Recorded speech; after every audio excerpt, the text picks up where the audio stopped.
All right, it's still good morning, Anambra, and we're here to talk about a very pertinent issue in our families. What this divides us than what should be unite us as a family. On the program this morning, we have childlessness in marriage, who is to be blamed. Childlessness in marriage, who is to be blamed. And my colleague is here. I don't know. I don't think anybody should be blamed. Marriage is a union where two people come together and agree to work. So the fact that two people agree to work, you understand, whatever challenges that they ensue, they face, together they should come and seek a solution. All right, that's Okagwe Aduluchukwu, my colleague this morning. And I have in the studio Dr. Rose Amasiani, a health practitioner. Good to have you, ma. Thank you very much. All right, I also have a father, Sir Ogo Ezono. Welcome to the studio, sir. Thank you very much. Thanks for having me. Is that what I'm saying? Otimbu Jesus. Otimbu Jesus. Yeah. All right, you're welcome to the studio. Thank you. Let me begin with you, Rose. You know, when we talk about childlessness in marriage, you know, how would you describe the situation? The situation at times is not easy, especially in the family of in the family where there's no both couples, they don't have a child. The pressure might come from the where the girl is married, at times from the parents of the girl, because every parent want to have the grandchild or grandchildren. So it's all at times the situation is very terrible. But at times the couples might understand themselves, but it was the influence from relations or relatives of the husband where she married or from her home that will put pressure in them. That will even give both couples sleepless nights of looking for a way to get their own child. Okay, now as a health practitioner, you know, is there particular years of marriage that some couple will stay, and you say that they are childless? Or is 2 years, 3 years? What number of years can a couple stay, and one will assume that they can no longer get children? Children are a gift from God, and there are times that a woman does not have a child does not mean that the woman cannot conceive.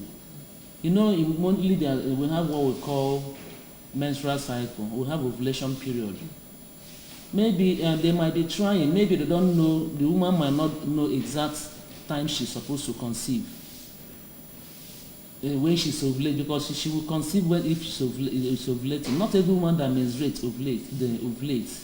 Some women might be having their menstruation, but they don't ovulate, because ovulation brings out egg that will be fertilized by sperm. And once there's fertilization, which means a child, a human being has started forming in the body of the woman.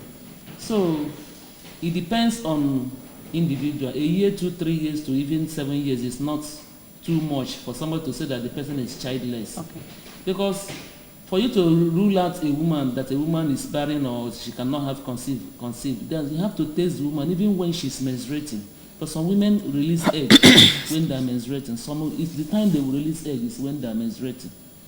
But if you don't check the woman, maybe the woman don't go for medical checkups, maybe to read her ovulation period, to know when exactly is she menstruating. She might not know that her own period of menstruating or of ovulating is when she's menstruating. Okay. So before you can rule out that a woman is barren or she cannot have a child, she will be childless, is not within. Some people, there's some after 20 years, the woman will conceive. Do you understand? So it depends on understanding between the couple and people that surround them. Mm-hmm. They should stop putting pressures on them. Because if your body is tensed up, so it can even make the conception one not to come. Mm-hmm. So they should relax themselves and allow God to take a decision on them, because children are gifts from God. Okay. No matter how you struggle, if God doesn't want to give you, it will not give you. He will not give you, I mean to say. Okay. Otimpu Jesus. As a parent, if you hand over your daughter to a man, as in wedding, and you give them your blessings, as a parent, do you put pressure on her? Say 2-3 years, there is no child, she's not pregnant? Because like she was saying, sometimes it's a pressure we parents put on these children that makes it even difficult for conceiving. So what's your take on that, as in parents, the kind of pressure parents put on their children once they give them out to marriage? Yeah, thank you very much. Incidentally, by grace of God, I have given out 2 of my daughters in marriage, okay? And the answer is that I do not mount any pressure. Naturally, my first daughter got married, and after 1 year, both her husband and herself became worried. And I called her, why? You are both young people, okay? As we talk about maturation in education, so we talk about maturation in marriage, okay? Yeah. The man must have been having some lifestyle he was living, and my own daughter could have been having her own lifestyle of living, and the psychology of singleness and the marriage status is now starting. So nature has a way of trying to settle the stirred water, okay? And when it settles, you see it come up. So I kept on encouraging them to look unto God, who is the finisher, author and finisher of our faith. And whenever I spoke to them that way, they relaxed. They calm down. Yes. And why not? And after some time, it actually took up to 2 years. You know, after some time, come on, I was driving to Aka here, and my daughter told me, Daddy, that's good news. I said, what is that? It's like, what is like what? It's like I'm having some changes in my stomach, and I think I'm positive. That, oh, that's good. But let me tell you, God is still the owner of hotel. Don't be over anxious. Don't be so excited, okay? Take it easy. And I told you, you were born, I was born. There was no record of childlessness in my family. Therefore, definitely all things very poor. You must be hopeful. And she piped low, told the mother told her the same thing, and then eventually, there you are, I'm a grandfather today. Okay? So this message will be extended to every parent. It's because of our culture. Marriage is not all about children. Yes, children are good. Children are blessings of marriage. But if you read the main aim of God in marriage, after my research, only 3 things, 3 factors are important. Which are? Yes. The mind of God is that these 2 people who are living as husband and wife, one should establish love. Not just this love, should establish love. And when they establish love on each other, the next one is caring for each other.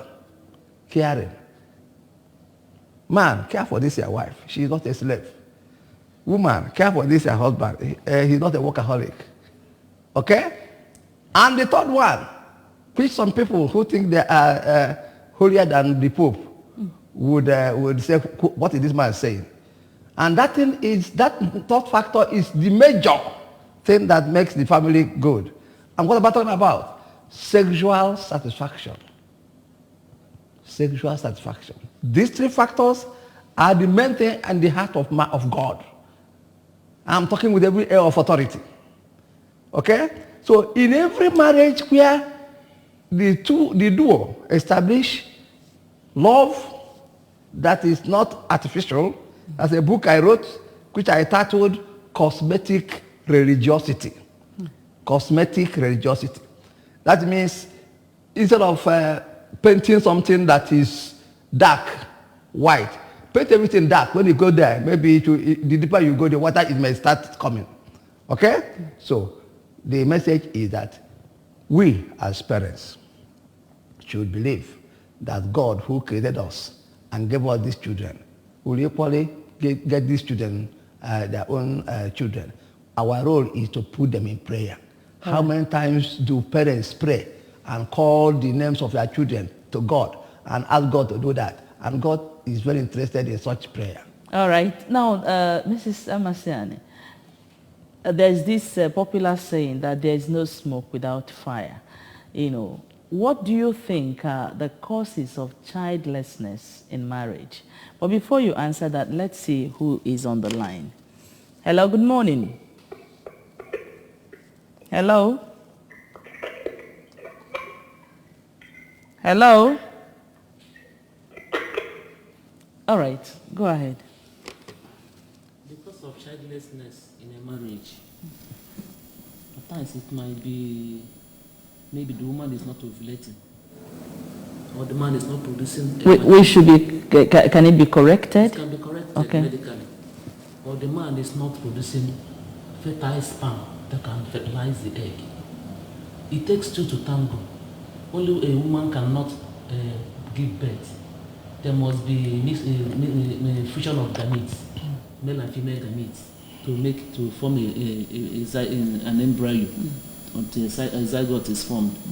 Then, if it maybe on the woman's side, maybe she's not ovulating, medically she can be supported and give something this therapy that can enable her to ovulate. That's why some people have all this multiple pregnancy, because it can make the person to release more eggs, which can be fertilized, and you have all these twins. Okay. Then if a man is not, the sperm is not real, because with the time, man's sperm will not be all that viable. Because as man is reducing in age, or maybe the person is not, the man is taking alcohol, or maybe doing a strenuous job, lifestyle, it can reduce the sperm count. And I know that from science, if a man doesn't produce up to 20 million sperms, it cannot fertilize, cannot pregnant a woman. So there must be there's something we call the seminiferous tubules that produce sperms, and it takes time for around 72 days for a sperm to produce. So if a man is not one, it's not healthy, the sperm is not healthy enough.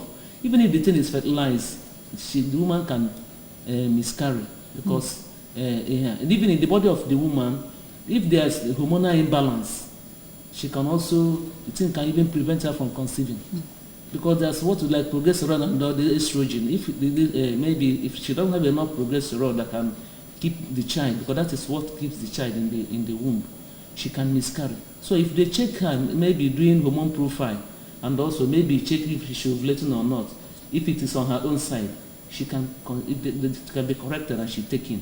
If in the side of the man, if the man is checked and see that her sperm count is not all that enough to pregnant a woman, he will also be given some therapy, and also they will tell her on the diet she will take some foods that can produce a lot of vitamin E and all the rest of them.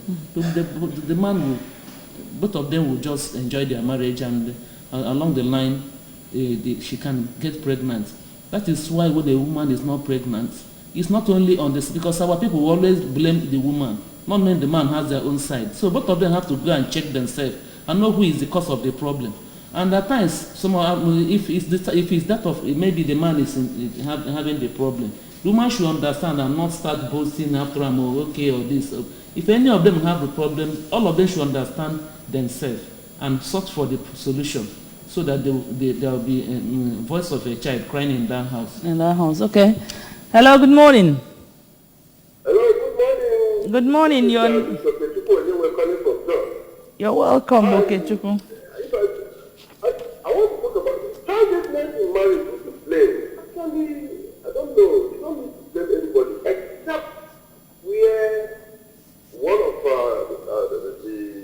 partners in the marriage has biological issue, that medical issue, or other issues. But I want to bring this to your knowledge. Do you know that some women purposely deny the men information to know about their status? Okay. Some of them must have done abortion while growing, and they have tampered with their parental truth. They wouldn't want the man to know. They allow the man, in the dark. At the end of the day, telling the man the way to fall God. Until when the man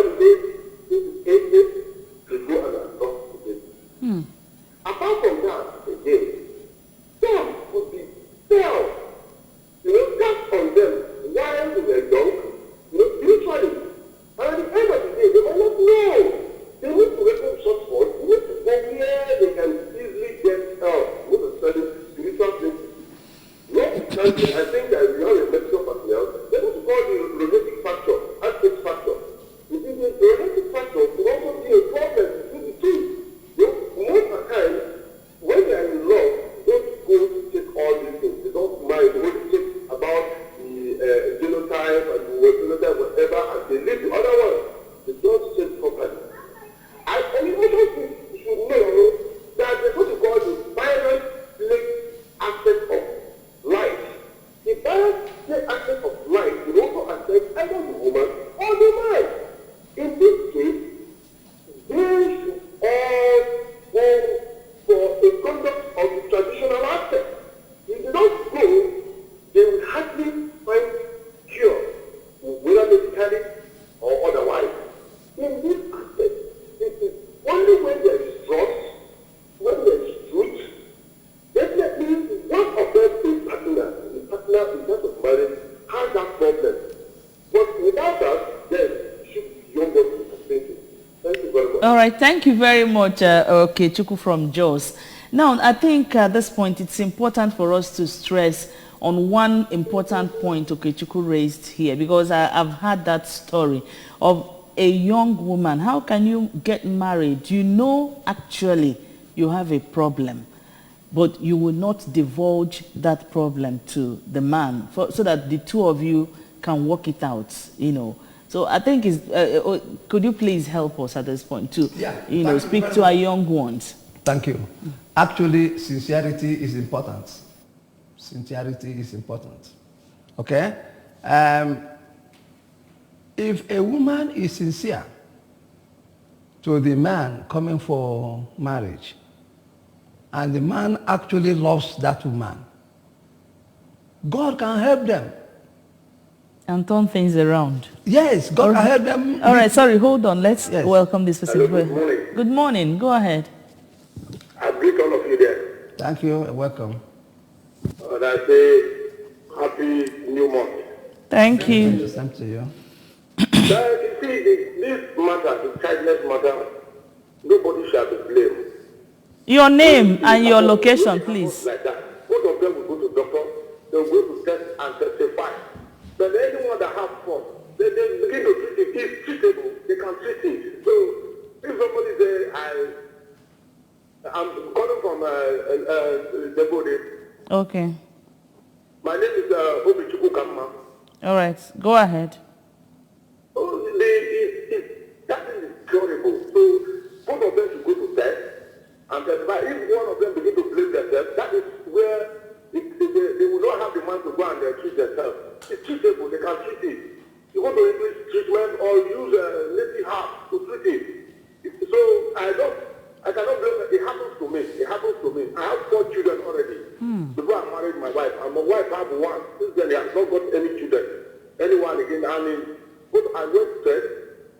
She herself went to test. Everything is okay. We are waiting for God to do it. We wait for God. No need of blaming themselves. Thank you very much. All right, thank you, Obichukwu. Yeah, as I was talking, yes, as I was talking, it's a matter of sincerity. Okay. I hope you are familiar with these earlier religion singers, this voice of the cross. Okay. I don't know if you know the history about that man. The woman he married refused accepting the marriage. And the man was bent on marrying the woman. And the woman said, I know you love me, but I won't want to hurt you in the middle of our marriage. I have a problem. And she confessed this scenario. She confessed that she had abortion and she was afraid that the fallopian tube was affected. But that didn't down the interest of that man. The man kept on saying, I must marry you. Since God is the owner of every part of human body. If you can go to motor parts and buy parts that are damaged, we believe that God can mend the damaged part of our body. And lo and behold, they got married. They got married. As I'm talking to you, they had 4 children by the time I made the last research. This is possible. And like the man, the last caller said, it is fixable. It's possible to fix it medically. Whether it is with Orthodox medicine or Western medicine, it's fixable. It's possible. Oh, okay. Now, at this point, I think we should look at the burden on the part of those concerned with the issue of childlessness. What do you think are the effects on both parties, in a family where there are no children? At times, they'll be fighting depression and maybe the marriage, they can dissolve the marriage. The woman might push the woman aside, or because maybe it's always the woman that suffers the most listen of not marrying, of not having a child. But there's one thing I wanted to say before you ask this question. Okay, go ahead. It's not only abortion that can make a couple not to be childless. There's something we're ignoring. At times, due to when two of them, maybe two people that want to get married, if you are telling, there are times they don't do the necessary test they're supposed to do. There's something we call rhesus factor. Okay, I was just... Rhesus factor causes a lot of havoc in couples. Maybe the woman has rhesus factor negative. If she marries a man that has positive, let's assume for the first conception she has miscarriage, and they didn't know that they have rhesus factor. Okay. Incompatibility. Any child that is coming after that, and there's something, the injection they normally take after 72 hours of giving birth, or if she miscarries, if she doesn't take that injection, it will be, she will now have an antibody against, because that's maybe the child that came has a positive rhesus factor positive. Immediately the woman's body, the woman will not detect this as a foreign body, as an antigen. So she will her body will start producing an antibody against that child. Do you understand? Let's peradventure the woman miscarries. Any child that is coming again and she didn't know that she has a rhesus factor incompatibility, she'll be having miscarriages. Because that's, once the child is coming, the thing doesn't affect the woman, but it's affecting any child that is coming. The body of that woman, the immune system will be finding that child that is coming as an antigen. Her body will be producing a lot of antibody to fight the child. Before you know it, she will have miscarriage again. This thing might be what was happening in the olden days. That one or sickle cell. Okay. They will say the person has a obanje or something like that. Do you understand? Or they will say the woman has a womb mirror or something like that. After conceiving, she will miscarry. She's killing all her children, not knowing that this rhesus factor. So what I'm saying is, any young couple, children that want to get married, they should also go deep into checking the rhesus factor. Okay, there's a test for it. Yes, there's a test for it to know whether if they have a rhesus, maybe both of them are incompatible. It doesn't prevent their marriage, but they have known that they have this issue. Immediately the woman gives birth to her first baby, she must take that injection to protect other incoming babies in their destiny. So they will just enjoy their marriage without talking about childlessness or miscarriage. They understand. Okay. So they should look into this. Anyone that is the parents must tell their children, have you checked this? Because they always ignore that one, and it's causing a lot of havoc in marriages. All right. Now the effect, just like you were saying, the effect the childlessness could have on both parties in the marriage. I say, at times the marriage will be dissolved. Okay. The woman, the pressure and even at times stigmatization self, the wives will be abusing her. You have, maybe you're eating all your children, this, that. You are barren, you're this. And at times some of them are even, if the person doesn't have maybe God-fearing, it's not God-fearing, the person can even kill herself. Right. We're telling God, why me? Why can't you give me a child of my own? I'm sure it takes God's grace to sustain such marriage and also to keep maybe a woman or a man in such. The man might even come out and they'll tell the man, see you don't have any. Hello, good morning, please. This is Mr. Kochiko, everybody from John. I want to ask the medical person out there, okay, what is the effect of chromatic dysfunction or chromatic malfunction when it comes to the reproductive system? Please. What is what?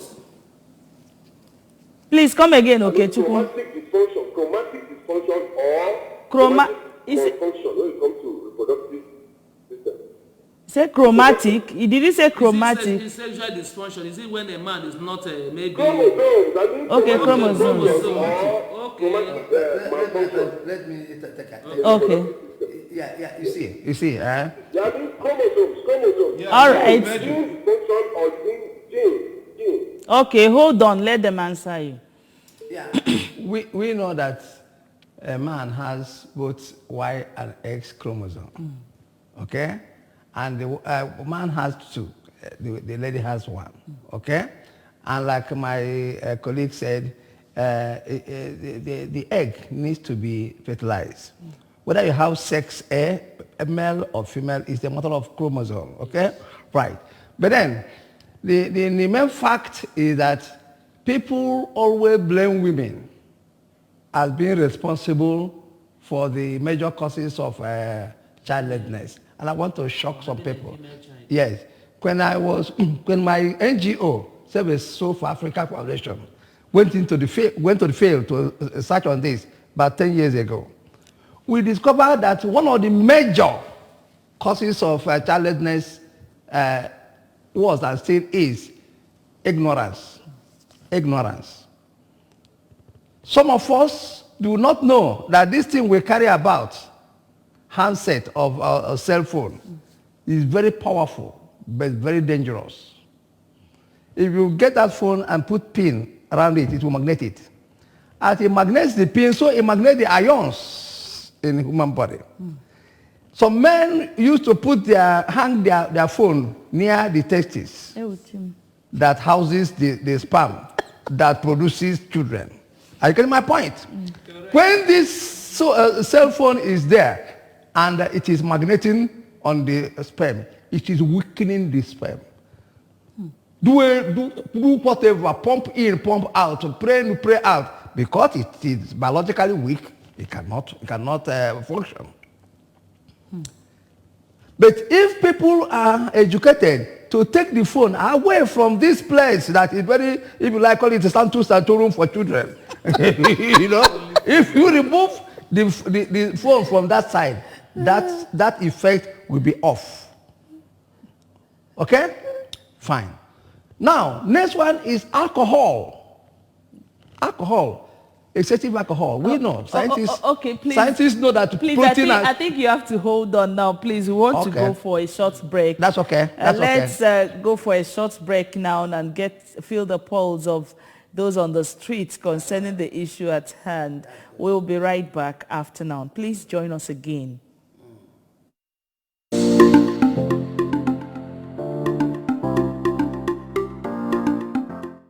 Childlessness, nobody, but looking at it naturally, the man gives the seed to the woman. So if the man refuses to perform his, basic functions, he needs to go and check himself or take care of himself. Or sometimes the woman may, because of some certain abnormalities, maybe when she was a spinster, or somehow because of the present food we eat, may kind of cause a blockage in the fallopian tube that may cause some problems to the family. But naturally, the man gives seed to the woman. But both of them could go to the hospital and check themselves if there is a problem and should be solved, or can also go to pray. God also answers to prayers and opens the womb of the woman, and two of them will be happy for getting a child. On that issue, if you go categorically and say that the woman should be blamed, you might be making a very big mistake. And if you say that the man should be blamed, you could be making a very serious mistake. So the issue is that there ought to be a very clear clarification on that aspect. A situation whereby they can be diagnosed of their problem to find out the reason why that childlessness came up. Medical attention should be involved to give a clear view on that aspect. So for you to say that this person will be held responsible for childlessness, I think is not proper. There should be a thorough diagnosis and to find out the reason why. Honestly speaking, the thing with child has to do with God. Sometimes we can tend to blame it on health issues and all that, but God is the maker of everything. He can rectify anything if God wants to. Even in the Bible, you remember what happened with Abraham. The wife was almost old. They say she's above the age of giving birth, but God decided and gave her a baby. So when it comes to childlessness, for me, as a Christian who believes in God, I feel it has to do with God. Our own is just to manage situations, but God has the final say with issues with childbearing and childlessness. Both is to blame. So this is why I say the both of them will blame. As in for you to plan, or for you to, if you want to get married or if you're engaged with somebody, you're supposed to, first of all, you're supposed to go to the hospital and check yourself and take all the necessary lab.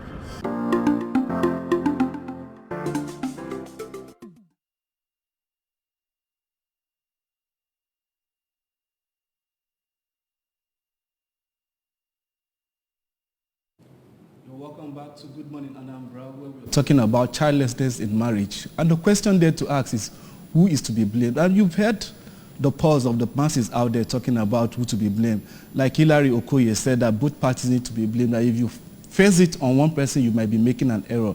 And our able presenters here have said it, and our guests here, they are still highlighting the same fact. Well, marriage, like they say, is a union of two people. But then, when you were talking about the issue of who to be blamed and who to be blamed, there was this thing that came to my mind. If you want to pass a message on how best a union should be, you know, most times we center on going to church for counseling, and people forget that medical counseling is needed too.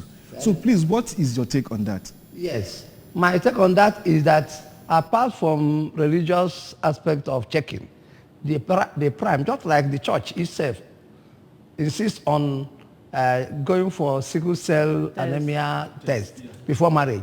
There shall also be established this idea of going for whole medical checkup.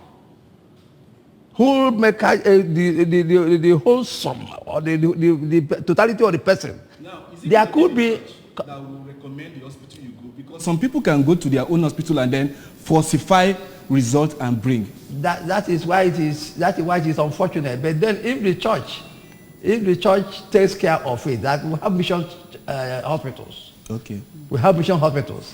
If a church says, unless this result is for mission hospital, we shall not accept it. In that case, the issue of falsification may be reduced. Not that it cannot happen. Okay? But it could be reduced.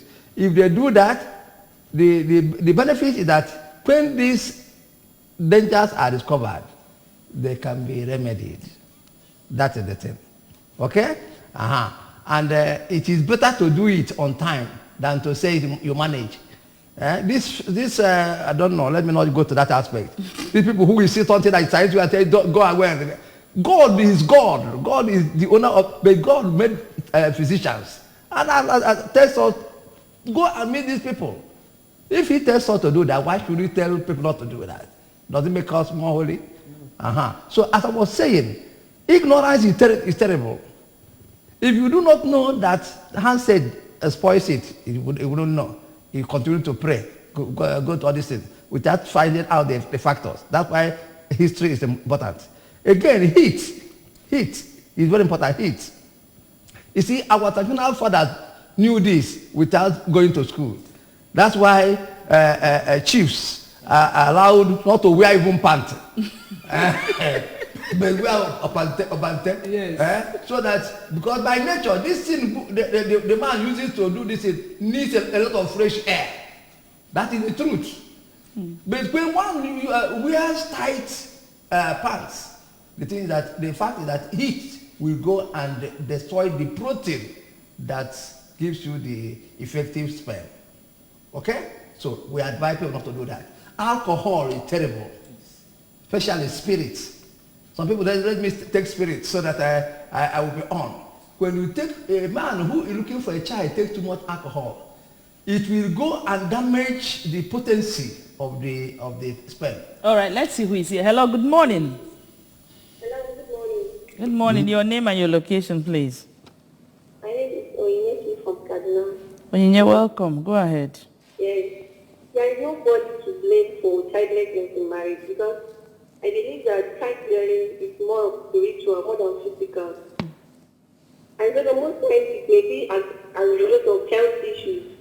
Sometimes it might be spiritual something and all that. And the point I want to make out there is that another thing that is one thing again that is to cause childlessness in marriage in the ground is the way those are taking contraceptives these days is so alarming. that they don't know the repercussions. They just think that it's just to protect, like, to prevent them from getting that pregnant at that particular time. But they don't think about the future. That those contraceptives they are taking is going to cause. These days, you see a girl of 30, 35, not seeing period again as a result of all these contraceptives. I'm a medical person, I'm a human health technician by grace of God. They don't know the, even they even take the warning, but they will go ahead taking it. A carton of Otinol 2 is about 300 rolls inside. Inside that roll, that means it's like 3 million pieces inside. But under 1 week, it will not be enough for people just in your area who are taking all those things, our girls. So please, if we have a girl child as a teenage girl, let them know the repercussion of not just that pregnancy and prevention at that particular time, but in the future, when you get married, when you need that child, you won't see them again. And with many them for it. At least this one is avoidable in some ways. Like, let's just do our own and leave the remaining one for God. All right. Thank you very much, Onyinye. Thank you so much. I think you're going to respond to this, but in addition to that, there's this, I don't know if it's myth, that these moms that children have, especially boys, that there's something said about it in relation with... conception. Yes. Could you please stress on it, and what parents should do when their child gets mumps? You know, mumps affect the reproductive organ of male, especially mostly on male. That is a fact? Yes. Okay. So, but at times, if our children have mumps, I learned in the olden days, they normally use oca or what? Corn, and they'll just spread it corn here. So, if a child has mumps, though it's a viral infection, they're supposed to consult a medical personnel for that mumps to be treated, so that it will not cause a havoc on the reproductive organ of the boy, because you know before the child will know that the thing has affected him, it will take a long time until maturity. So if the child wants to marry his nan, he will not be able to pregnant a woman. And another thing is not even only mumps, other venereal diseases like gonorrhea and all the rest of them reduces the immune system of a man, or even the reproductive organ of the reproductive system of a man. It can even make the sperms not to be viable. Like my colleague said, alcohol also. In too much intake of alcohol does not allow conception, even on the side of the man or even on the female. That is why they say alcohol is not good for a pregnant woman. Yes. It's not good. So some of our guests now are taking alcohol. You see they do. Hello? Let's see. Hello, good morning. Hello? Hello, good morning. Yes, good morning. Your name and your location, please. Yes, I'm calling from River State. Your name, please. Yes, good morning. I'm Your calling from River State. Your name. Okay, yes, I'm Grace Christian. All right, go ahead, Grace. I'm Grace, this is Grace Christian. Go ahead. Okay, please, what I want to ask is that the issue of the childlessness should not be blamed on anyone. Because at times, those in the village who don't even have money to go to hospital, to run tests and all that, they still produce a child. I want to take an example. Most of them are given beyond this evil spirit from the family, because I could remember one of my friends who got married for 15 years, there was no child. I didn't know that the husband was so tolerant. So, and so after they go to various places, churches and all that, so they told her that during her traditional marriage, that one of the family members picked the rice and all the remnants of the food they ate during the program, during the marriage program, and they used it to undo her. That was why she was not able to have a child. But at the end of it, I calculate that that woman now had almost 6 children. So the issue of childlessness shouldn't be blamed on anyone. It's only God that gives children. Thank you very much, Grace. Thank you so much. Okay, now the program is still Childlessness in Marriage, Who to Blame. We have a few minutes to leave the stage this morning. But before we do that, I think at this point it will be important for us to stress, on the part of society, because sometimes friends will come to advise maybe the guy or the woman. So different kinds of advices coming from so many quarters. I think that should be added to the pressure we earlier talked about. Now, what can you tell parents, friends, of anybody that doesn't have a child? What do you advise them to do for such people? Fine. What my advice is, parents, try your best to make your children, your daughter who is married and your son-in-law who is marrying your daughter, to have less anxiety. Have less anxiety. And two, pray for them. God hears the prayers of parents. Pray for them. Occasionally, call them home. Call them to your house. Find a way of making them happy. Talk to them. Give them instances of people who didn't have this and who lost hope eventually without their knowledge. Bah! The biblical Sarah is an example. And other many people. There are many examples even in the present dispensation. Okay, in the world we are in. Okay, give them this example so that they will be less anxious. Let them believe that God is everything. Develop their mind there. Okay? And then go to the lab as I've said before. Okay? But let them trust that God can do that. The book of Matthew chapter 7 verse 7, Jesus was talking. I said, ask, and you will be given. Seek, and you will find. Knock, and that door will be open for you. The question is, have you asked? Have you sought for your help? Have you knocked? How many times did you wake up in the early night and say, God, give me? You say, I ask and I will give it. I seek, I will find. I'm asking now, and I believe you are a faithful God. Give it to me. And have faith. Romans 8:24. 11:24 says, that's why I tell you, whatever you ask in prayer, believe you have already got it. Not believe you shall get it. Believe that you have already got it, and the Bible says you will. Or so you may. So what we need to do is to develop our faith.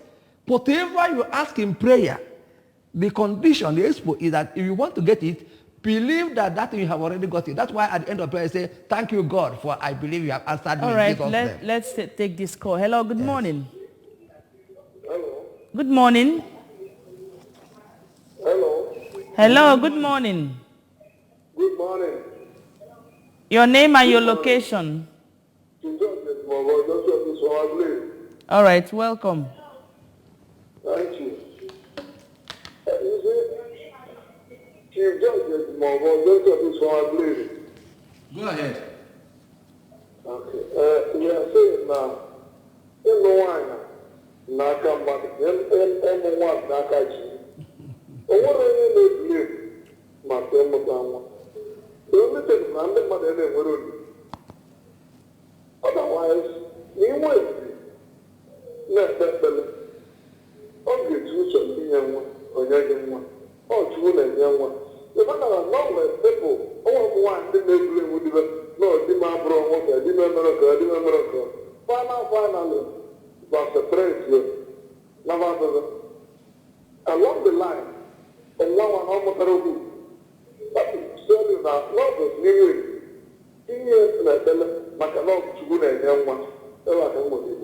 All right, thank you very much, Ejimofo.